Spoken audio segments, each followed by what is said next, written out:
Why aren't men getting married anymore?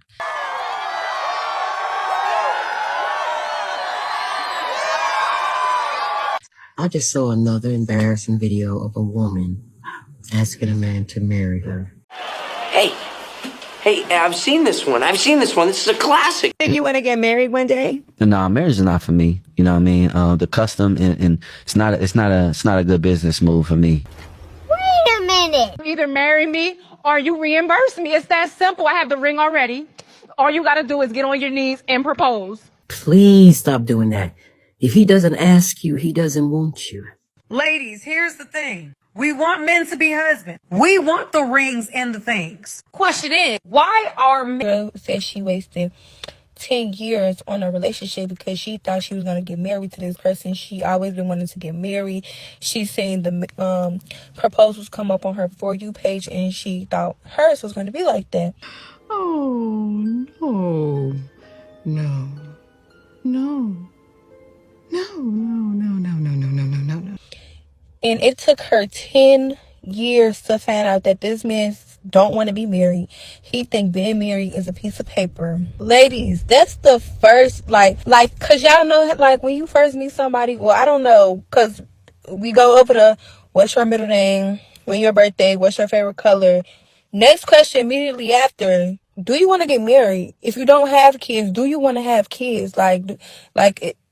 What's your end goal? Like, why do you be dating people? To all the men who have encouraged my husband over the last 2 years to divorce me and sent him endless DMs of divorce lawyers and words of encouragement through these tough times for him, today was the day he left.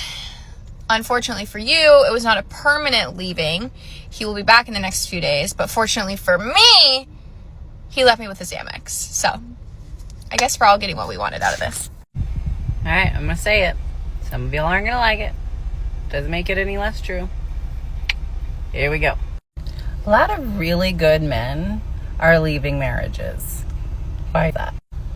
Is it because they fell out of love? Or is it something else? A lot of what we're seeing now is men leaving marriages, not because they've fallen out of love, but because they feel unappreciated within that marriage. Now, these guys, they work all day, they provide, they make sure you're safe, they make sure you're taken care of. What do they get in return? A lot of them are getting criticism for what they didn't do, as opposed to the thankfulness for what they do. Men are not like women. They don't need a big show of affection. They don't need a parade. They don't need constant gifts. But what they do need is appreciation, gratitude, respect. What they want to hear is that the person they're working so hard for, or the family that they're working so hard for, to say, we appreciate all that hard work you're putting in. We see you. When a man feels unappreciated at home, doesn't matter how much he loves you, at a certain point, he can't keep continuing to pour from an empty cup. He's going to stop trying to pour into a cup that's continually empty. He's also going to stop pouring into a cup that constantly is looked at as half full. I can understand why men have given up dating, because can someone make it make sense for me how these women want men to text them back fast? Go on. But not too fast, that it's too creepy. They want men to make 6 figures while working 20 hours a week while they still have quality time with them.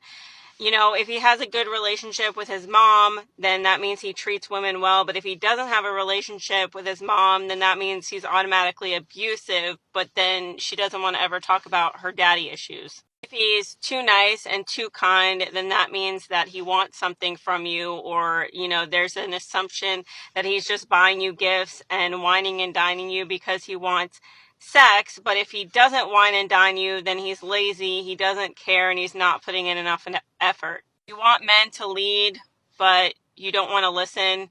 You want men to show their masculinity and take charge and plan dates, but not too much masculinity that he comes off as aggressive, mean, rude, or condescending. You want men to be in tune with your emotions, but if he's too emotional, then he's weak, and you don't trust him to make decisions and lead. He has to be attractive, but not too attractive that he looks like a fuckboy or somebody that gets around, because if he's too attractive, then he has too many options. But if he's not attractive enough, then you're not even looking in his direction. If he has a child and a baby mom, then you automatically assume that, you know, what baby mom would want to be single, and that makes him toxic. But if he's never been married or in a committed relationship, then that also makes him toxic, and that's a red flag because he's never been in a relationship before. You want men to initiate the dating stages of a relationship. You want men to initiate sex, but then when he stops initiating sex, then you assume that he's cheating on you. You want men to be honest and open and upfront, but your idea of honest and open and upfront is basically him telling you only the truth that validate your feelings and your experiences, because the moment that he invalidates how you feel, now he's narcissistic, he's abusive, and he is mentally and emotionally using you and abusing you. These women will always say that they want men to be themselves and be authentic to who they are, but then there's an entire list of icks, like wearing sandals at, you know, in winter, or him just getting coffee, or him getting sepsis, and you think it's funny and you're posting it on social media, but the moment that he posts an ugly picture of you on social media, now he's a piece of crap and he's picked the wrong picture, and now you feel bad about yourself. If he dresses well and he takes care of himself, then he's too feminine and he's trying to show off. But if he doesn't dress well enough and he doesn't show off and he dresses average, then he looks like a broke-ass loser bum, and you want nothing to do with him. You want that man to have hobbies like going to play golf or gaming, but if he games too much or plays golf too much or it inconveniences your lifestyle or what you have going on, now you're pissed off. But if he doesn't have any hobbies, then he's a loser because he's too obsessed with you. But if he has too many hobbies and takes away time from you, then he doesn't care enough. If a man respects a woman's boundaries, then he's being too creepy because he's just too good of a man. But if he doesn't respect her boundaries, then he's likely to abuse her or SA her later on down the road. If a man speaks loud, then that means that he's aggressive. If he speaks too soft, then that means he's too feminine. Women expect constant attention and praise all of the time. So if you give too much, then you're trying too hard. But if you give too little, then you're a lazy bum and you don't match the guys in her DMs. These women don't want men to be manipulative or liars or cheaters, but they'll turn around and show their butt cheeks online and call it, you know, body positivity to basically cheat on you and be narcissistic, but then it's still all of your fault. And the sad reality is that you could give a woman everything that she could ever dream of: the house, the money, the cars, the emotional stability. You could provide, you could protect, you could check all of the boxes down the list, and guess what? She's going to turn around and say that she's bored, she's uninspired, she's not attracted to you. She's going to cheat on you with the next guy down the street who has no job, all because Susie Q has a better life on Instagram. But not only that, when she says that she's unhappy, she's going to get online and talk about how you're a narcissist, how you're abusive, even though you gave her everything that she could ever want.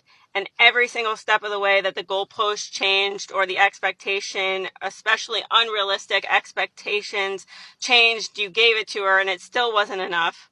So yeah, if anyone is ever wondering why men have stopped dating, this is a perfect example, because even as a woman, if you really sit back and look at it, it's so unrealistic and it's so delusional and it's so narcissistic that who the hell would want to put themselves through this? And it makes sense when you really think about it, because none of it actually makes sense. Women don't actually know what they want. They love the highs and lows of being incompatible with the wrong people instead of just being at peace. And then they blame the men for the unfulfillment and the lack of peace within their lives, even though they're the ones creating this diabolical cycle over and over with different men.